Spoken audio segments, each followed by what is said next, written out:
Good morning, everyone, and welcome back to the channel. So, this is day 2 of our travel vlog. So, today is a new day, and सुबह सुबह उठते ही हमने बहुत सारी planning कर ली थी कि आज कहाँ कहाँ हमें जाना है, क्या क्या कवर करना है. बट पीहू सो ही रही थी, तो जब तक पीहू सो रही थी हम रेडी शेडी हुए. फिर पीहू उठी, उसको भी रेडी शेडी किया एंड स्कूटी लेकर हम निकल गए. तो हमारा सबसे पहला प्लान था अदर देवी जाने का. इसको अर्बुदा देवी भी कहते हैं और काफ़ी जानी मानी मंदिर है माउंट आबू की, जो कि थोड़ी ऊंचाई पे है, kind of Vaishno Devi temple. तो हमने अपनी चढ़ाई शुरू करी मंदिर तक जाने के लिए. मौसम काफ़ी ज़्यादा अच्छा था cause mount Abu is a hill station and यहाँ पे मौसम बहुत ही अच्छा था. इस टाइम पे हल्की हल्की ठंड भी थी, धूप भी थी. सो या तो फाइनली बाई स्टेयर्स हम मंदिर पहुँचे. मंदिर में एंटर से पहले ही वो फ़ोन एंड पर्स वगैरह जमा करवा लेते हैं ताकि आप अंदर फ़ोटोज़ क्लिक ना कर पाए. देन हमने बहुत अच्छे से दर्शन किए, बिल्कुल भी भीड़ नहीं थी और दिन भी बहुत अच्छा था दशहरे का. जय माता दी, सारे बोलो जय माता दी. देन गए, जैसे ही हम नीचे उतर रहे थे तो हमें वहाँ किसी ने बताया कि भालू आया हुआ है, जल्दी जल्दी जाकर देख लो. फिर हम फटाफट उतरने लगे एंड वहाँ पे 2 बड़े बड़े भालू थे एंड वो वहाँ नारियल वगैरह प्रसाद जो भी था वो खा रहे थे. काफ़ी क्लोजली हमने उसे देखा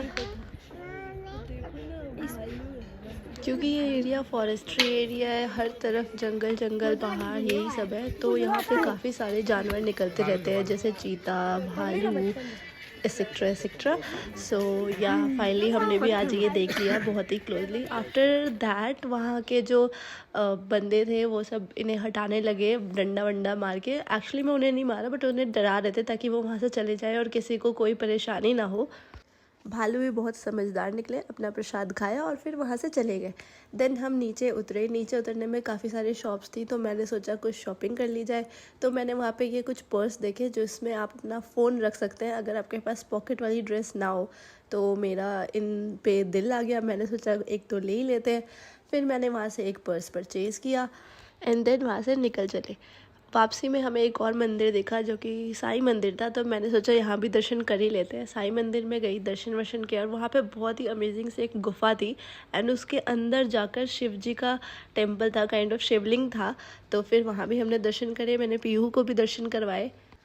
वहाँ से निकलने के बाद हम गए घर एंड वहाँ पे थोड़ा रेस्ट किया, लंच वंच किया एंड आज शाम का प्लान बनाया क्योंकि शाम को दशहरा थी. तो हमने सोचा यहीं पे दशहरा देखते हैं कि कैसे मनाते हैं. एंड मैं तो बहुत ही ज़्यादा टाइम बाद जा रही थी दशहरा देखने.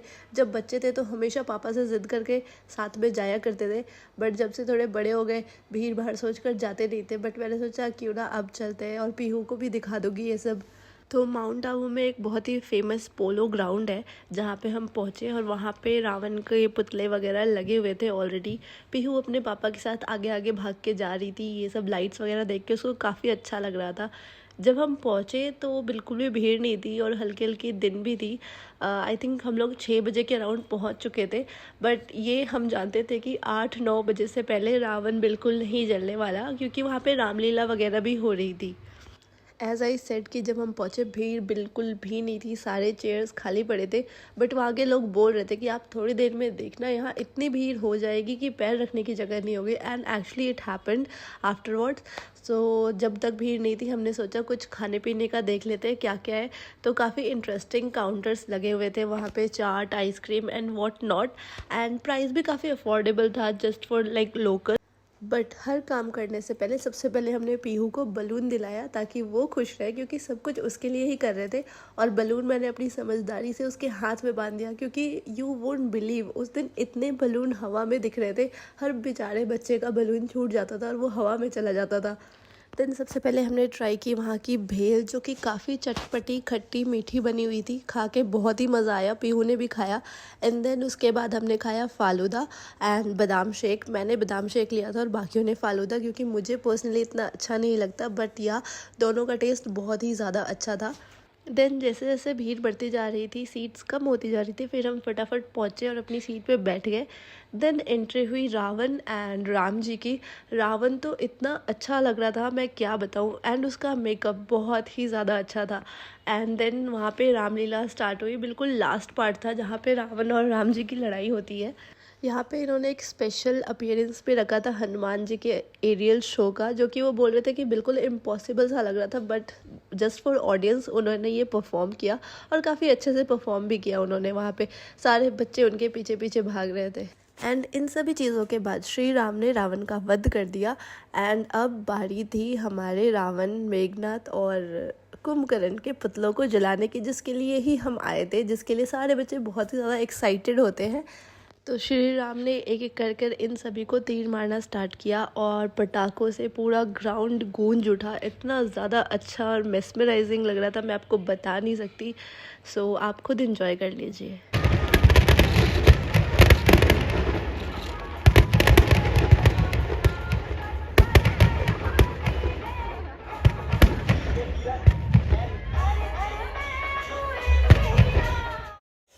अच्छा, इन सबसे पहले पीहू सो चुकी थी और ठंड भी काफ़ी ज़्यादा बढ़ चुकी थी, तो मैंने पीहू को पूरा शॉल वॉल में ढक दिया था। बट जैसे ही पटाखे फटना स्टार्ट हुए, क्योंकि उनकी आवाज़ ही इतनी लाउड होती है, पीहू भी उठ गई और फिर देखने लगी। हल्का हल्का डर भी रही थी, पर देख के काफ़ी अच्छा भी लग रहा था शायद उसे।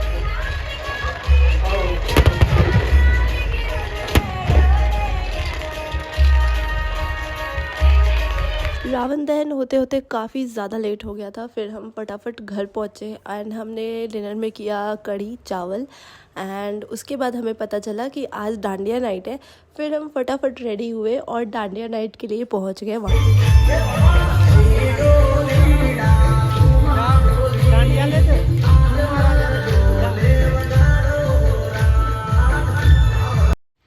जब हम डांडिया नाइट के लिए पहुँचे तो वहाँ तो एक अलग ही धूम मची हुई थी। वहाँ के लोग इतना अच्छा डांडिया खेल रहे थे, रास खेल रहे थे और गरबा भी, और इवन छोटे छोटे बच्चे भी। और हमें तो बिल्कुल भी खेलना नहीं आता था, फिर भी हमने अपना डांडिया उठाया और थोड़ा बहुत ही इधर उधर करके खेलना शुरू किया। एक राउंड तो हम दोनों ने अकेले खेला, बट जैसे ही वापस आए तो हमें पता लगा पीहू बहुत ज़्यादा रोने लग गई थी और वो बिल्कुल किसी के पास भी नहीं रुक रही थी। फिर हमने पीहू को अपने साथ लिया। फिर हमने सोचा अब क्या करें, इतने दूर आए हैं तो खेलना तो बनता है। फिर पीहू को गोदी में लिया और खेलना शुरू किया और हमारा डांडिया काफ़ी अच्छा गया। काफ़ी लोग हमें नोटिस कर रहे थे और बोल रहे थे कि वाह। तो बहुत सारा गलत डांडिया करने के बाद हम थक गए और फिर हमने सोचा कि अब इस खेल को यहीं पे समाप्त करते हैं। वैसे बहुत ज़्यादा मुश्किल भी नहीं डांडिया, अगर आप एक बार थोड़ी सी प्रैक्टिस कर लो और करना स्टार्ट कर दो तो आपके स्टेप्स तो मैच हो जाते हैं। बट थोड़ी सी वो जो लचक वगैरह गुजरात के और राजस्थान के लोग करते हैं वो नहीं आ पाती, बट हाँ विद प्रैक्टिस वो भी आ सकती है। तो ये था हमारा आज का दिन। हम कहाँ कहाँ घूमे और क्या क्या किया, ये सब मैंने कवर करने की कोशिश की है। आई होप आप लोगों को ये व्लॉग अच्छा लगा हो एंड आई होप ये व्लॉग हेल्पफुल हो थोड़ा सा भी, अगर आप इस सीज़न में इस जगह पे घूमने जा रहे हो तो। Lastly, thanks for watching this vlog. Please don't forget to like, share and subscribe to the channel. I'll see you with more vlogs. Bye.